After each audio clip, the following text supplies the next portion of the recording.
Bismillahirrahmanirrahim. Assalamualaikum warahmatullahi wabarakatuh. Alhamdulillah. Wassalatu wassalamu ala Rasulillah wa ala alihi wa sahbihi wa mawadah wa man ittaba'a huda amma ba'du. Sahabat sekalian dimanapun anda berada, alhamdulillah rabbil alamin, bersyukur kehadirat Allah bahwa pada kesempatan kali ini kita masih bisa beraudio visual dalam materi lanjutan. Dan insyaallah materi yang akan kita sampaikan pada kesempatan kali ini adalah materi tentang keutamaan di bulan Muharram. Sahabat sekalian, mari kita belajar bersama dalam kajian ini, semoga bermanfaat. Kebetulan pada hari ini kita sudah memasuki dan sudah hampir awal bulan Muharram. Semoga kita mendapatkan berkahnya Muharram. Tidak terasa saat ini kita memasuki bulan Muharram, bulan yang pertama dalam kalender Hijriah. Muharram merupakan bulan yang dimuliakan Allah Subhanahu wa taala. Dalam hadis yang dalam Al-Qur'an, Allah Subhanahu wa taala dalam surah At-Taubah telah memerintahkan, telah mengutarakan kepada kita, Bismillahirrahmanirrahim. Inna iddatash syuhuri 'indallahi 12 syahr fi kitabillahi yauma khalaqas samawati wal arda minha arba'atun hurum. Sesungguhnya bilangan bulan pada sisi Allah adalah 12 bulan dalam ketetapan Allah di waktu Dia menciptakan langit dan bumi.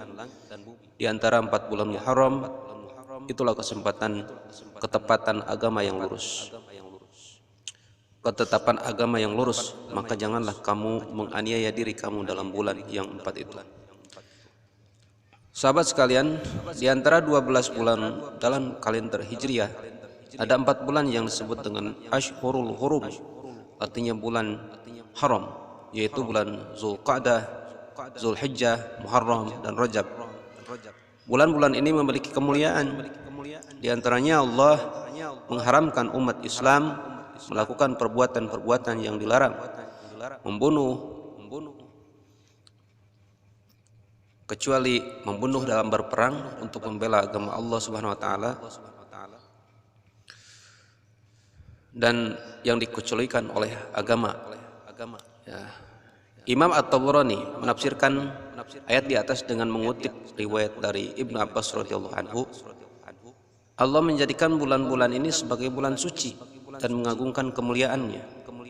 Barang siapa yang berbuat dosa pada bulan ini, maka balasannya menjadi lebih besar.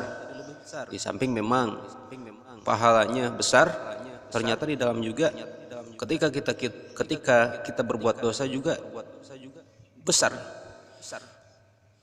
Dosanya dilipat ganda, kebaikan dilipat ganda, dan berbuat dosa juga dilipat ganda.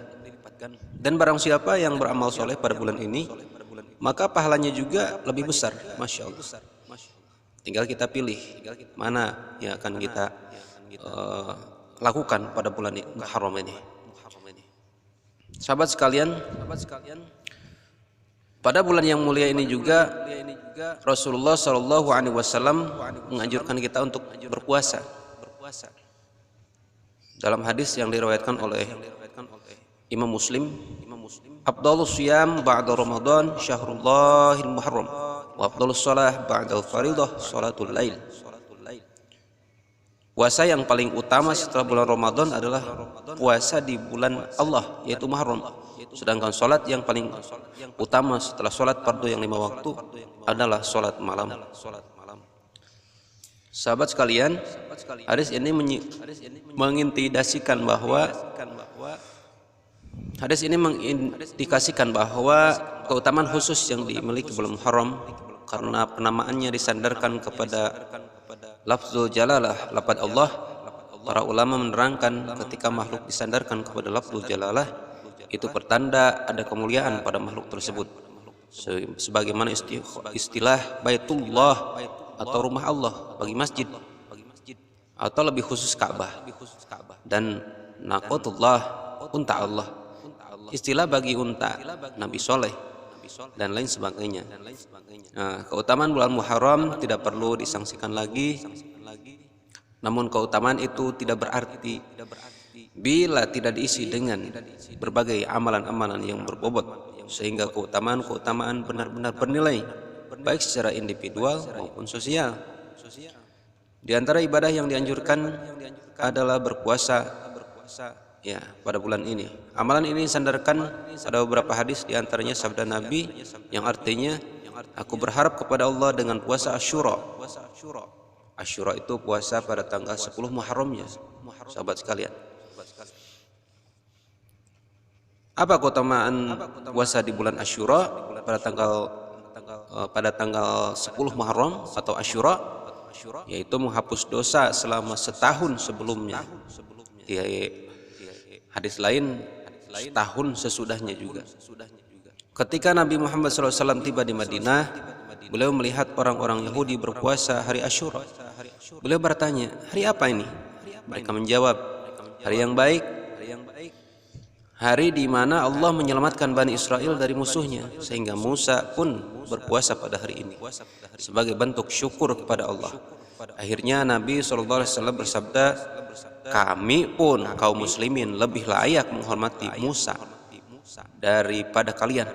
Kemudian Nabi SAW berpuasa dan memerintahkan para sahabat untuk berpuasa.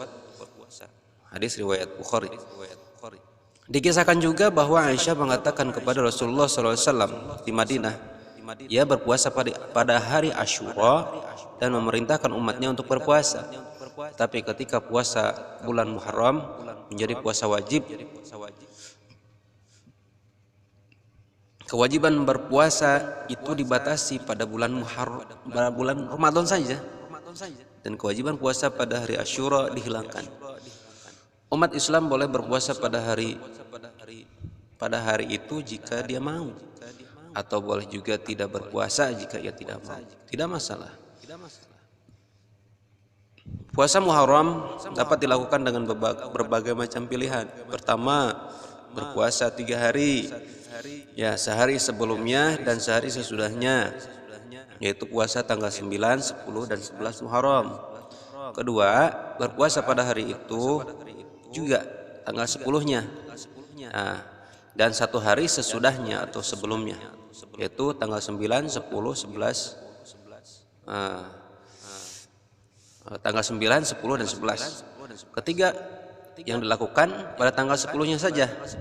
Hal ini karena ketika Rasulullah SAW memerintahkan untuk berpuasa pada hari Asyura kepada para sahabat, itu adalah hari yang diagungkan oleh orang-orang Yahudi dan Nasrani. Beliau bersabda, jika datang tahun depannya, insya Allah kita akan berpuasa pada hari ke-9-nya.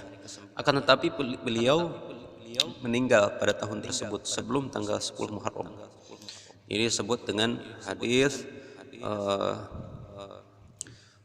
dalam hadis yang lain diutarakan bahwa ini disebut dengan hadis sukuti.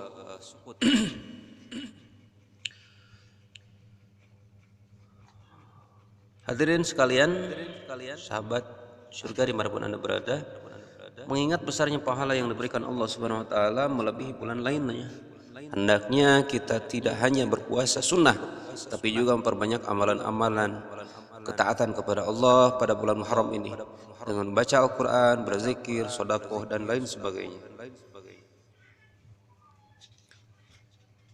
Sahabat sekalian, selain memperbanyak amalan ketaatan kepada Allah Subhanahu wa taala, jangan lupa berusaha kita semaksimal mungkin untuk menjauhi segala maksiat kepada Allah Subhanahu wa taala, segala bentuk dosa pada bulan Muharram.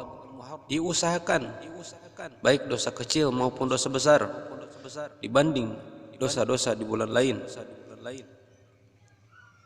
Sehingga Ibnu Qatadah rahimahullah berkata, sesungguhnya kezaliman pada bulan Muharram lebih besar kesalahannya dan dosanya daripada kezaliman yang dilakukan di luar bulan Muharram.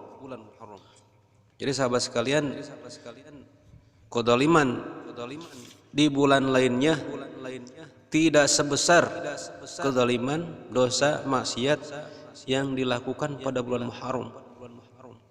Jadi kita harus betul-betul memanfaatkan bulan Muharram ini dengan sebaik-baiknya, dengan memperbanyak amal ibadah, perbanyak amal soleh, perbanyak kebaikan-kebaikan lainnya, berzikir, sedekah, salawat, baca Quran, salat sunnah, salat fardu, dan itu merupakan kewajiban. Berbakti kepada kedua orang tua, berbagi kepada sesama, ini merupakan nilai-nilai kebaikan, amal-amal kebaikan yang harus kita lakukan semaksimal mungkin, diusahakan, dan kita sama-sama berusaha. Semoga sahabat sekalian, kita sama-sama untuk memanfaatkan bulan Muharram ini dengan sebaik-baiknya, dengan meningkatkan amal soleh dengan sebanyak-banyaknya, dan meminta kekuatan dari Allah Subhanahu wa taala, pertolongan Allah Subhanahu wa taala, agar kita semua diberikan taufik dan hidayah